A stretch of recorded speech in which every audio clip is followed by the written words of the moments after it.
Hello students, आज मैं आप लोगों को दो नंबर्स के बीच में रेशनल नंबर्स निकालना सिखा रहा हूं। इसमें हमें जैसे कोई भी नंबर दिए हों, जैसे मान लो 3 4 दिया है, तो 3 और 4 के बीच में जनरली कोई नंबर होता नहीं है, तो हमें उनके बीच के नंबर निकालने होते हैं। वो रेशनल नंबर्स फाइंड आउट करने होते हैं। जैसे हमें यहाँ पे क्वेश्चन दिया हुआ है, find 20 rational numbers between -5/6 and 5/8। 20 rational number निकालने हैं इन दोनों के बीच में। 5/6 लिखा है माइनस का और 5/8। तो इस तरीके के क्वेश्चंस पेपर में क्लास 9th में भी पूछे जाते हैं, क्लास 8th में भी पूछे जाते हैं। हमें रेशनल नंबर निकालने होते हैं। दो फ्रैक्शंस के बीच में अगर आपको रेशनल नंबर निकालने, तो इसके लिए सबसे पहले हमें देखना है कि ये दोनों जो हैं उनका गैप कैसे बनाया जाए। जैसे -5/6 लिखा है और 5/8 लिखा है, तो इनके बीच में गैप बनाने के लिए पहले हमें क्या करना होगा, इनके डिनोमिनेटर को थोड़ा चेंज करना होगा। जैसे -5/6 है, तो मैंने इसको क्या किया, 5/6 को मैंने 4 से इंटू कर दिया, जिससे क्या हो गया है 20/24 हो गया। और 5/8 को भी मैंने 24 बनाना था, उसे 3 से इंटू कर दिया। तो हमें किसी भी नंबर से इंटू कर सकते हैं। हम देखते हैं, जैसे मान लो यहाँ 24 बनना है, तो इसमें भी 24 बनना चाहिए दूसरे नंबर में। दोनों के अपॉन में 24 बनाना है हमें। अब -20 और 15 के बीच में बहुत सारे नंबर आ सकते हैं। पहले -5 और 5 के बीच में नंबर कम थे। -5 और 5 के बीच में अगर आप नंबर देखोगे तो 20 नंबर नहीं आएंगे, 20 रेशनल नंबर नहीं आएंगे।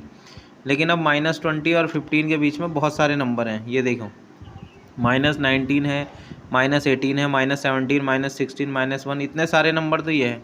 फिर 0 से लेके 0, 1 2 3 4, ये सारे ही नंबर इनके बीच में लाई करते हैं। मतलब दोबारा बता रहा हूँ, आपको ध्यान से समझना है कि -5/6 और 5/8 को एक जैसा कैसे बनाएंगे। हमें सोचना है कि इनके अपॉन में या तो एलसीएम समझ सकते हो आप। 6 और 8 का अगर आप एलसीएम समझ लो तो उससे भी हो जाएगा, क्योंकि हमें 24 बनाना है। इनके अपॉन में 24 बनाना है। -5/6 को 24 बनाने के लिए 4 से मल्टीप्लाई करना पड़ेगा। -5/6 को 24 बनाना है, तो 4 से इंटू करोगे, जिससे कि ऊपर 20 बन जाएगा माइनस का।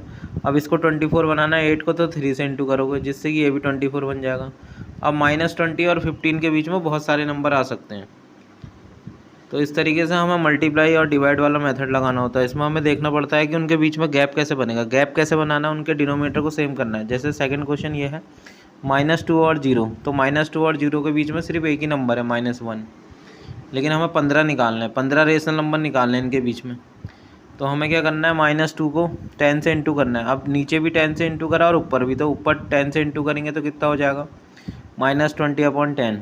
और 0 को अगर 10 से इंटू करेंगे तो 0 को अगर 10 से इंटू करूँगा 0 रहेगा, लेकिन अपॉन में 1 मान लो, इसके 0 के अपॉन में 1 मान लो, इन दोनों के अपॉन में 1 मान लो, और 1 को 10 से इंटू करोगे 10। तो दोनों के बेस सेम बनाने हैं, 10 बन गया दोनों का बेस। फिर -20 और 0 के बीच में बहुत सारे नंबर हो सकते हैं। -19 हो सकता है, -18 हो सकता है।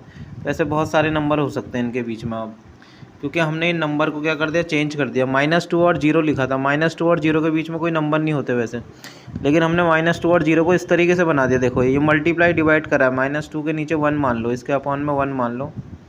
अगर इसके अपॉन में 1 मानते हो और 10 से इंटू करते हो तो ऐसा बन जाएगा। इसके अपॉन में 1 मानते हो, 10 से इंटू करते हो, ऐसा बन जाएगा। अब इनके बीच में बहुत सारे नंबर आ सकते हैं। तो ये तरीका अभी हमें समझना है, कैसे हम दो नंबर्स के बीच में रेशनल नंबर निकाल सकते हैं। Thank you students.